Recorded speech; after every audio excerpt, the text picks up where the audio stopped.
ক্ষমতায় না গিয়েও জনগণের পাশে থাকা যায় এর একটি অনন্য উদাহরণ বেগমগঞ্জ ৩ আসন। বাংলাদেশ জামায়াতে ইসলামের এমপি প্রার্থী মাওলানা বোরহান উদ্দিনকে ঘিরে আজকের বিশ্লেষণ। বেগমগঞ্জ ৩ আসনে মাওলানা বোরহান উদ্দিন পেয়েছেন ১,২৩,৯৪১ ভোট, ৪৪.৭%। প্রতিদ্বন্দ্বী বাংলাদেশ জাতীয়তাবাদী দল বিএনপি পেয়েছে ১,৪১,০৩১ ভোট, ৫০.৮%। ভোটের ব্যবধান মাত্র ৬.১%।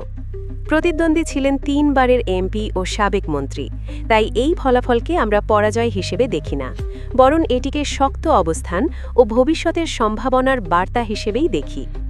যেখানে এবারের নির্বাচন নিয়ে খোদ নির্বাচন পর্যালোচনা করা সংস্থাগুলো ৭০টি আসনে ২১.৪% জাল ভোটের প্রমাণ পেয়েছে, সেখানে অন্য দলগুলো টাকা আর পেশি শক্তির উপর নির্ভরশীল ছিল।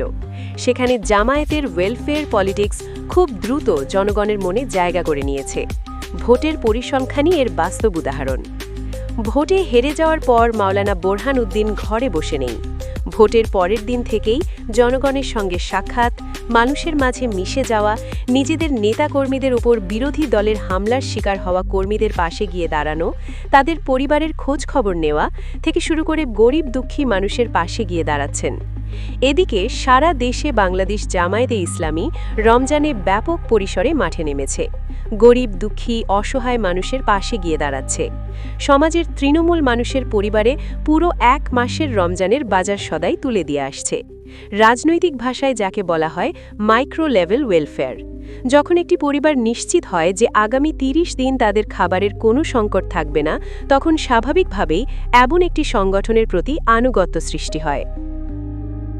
জামায়াতের এই সুশৃঙ্খল নেটওয়ার্ক প্রমাণ করছে যে ক্ষমতায় না থেকেও যদি মানুষের মৌলিক চাহিদা পূরণ করা যায়, তবে তারা ক্ষমতায় গেলে প্রকৃত কল্যাণ রাষ্ট্র গঠন করতে পারবে। আকাশের দিকে তাকিয়ে হাঁটলে মাটির পাথর চোখে পড়ে না।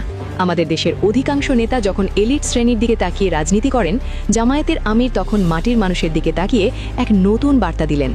এবারের রমজানের সবচেয়ে বড় রাজনৈতিক ও মনস্তাত্ত্বিক মুভটি দিয়েছেন স্বয়ং জামায়াতের আমির ডাক্তার শফিকুর রহমান।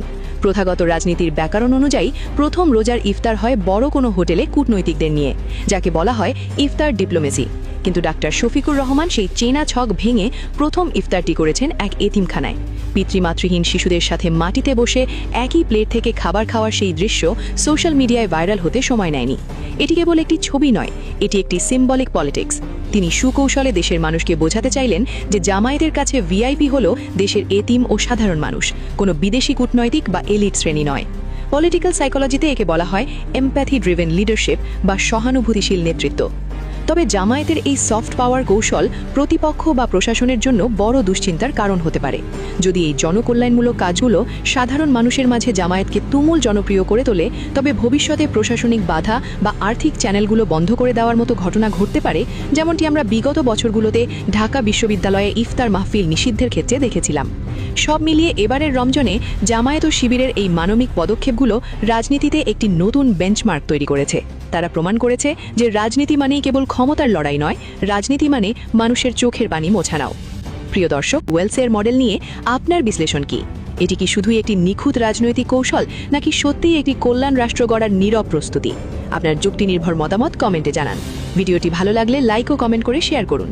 আমাদের চ্যানেলের সাথেই থাকুন। ধন্যবাদ।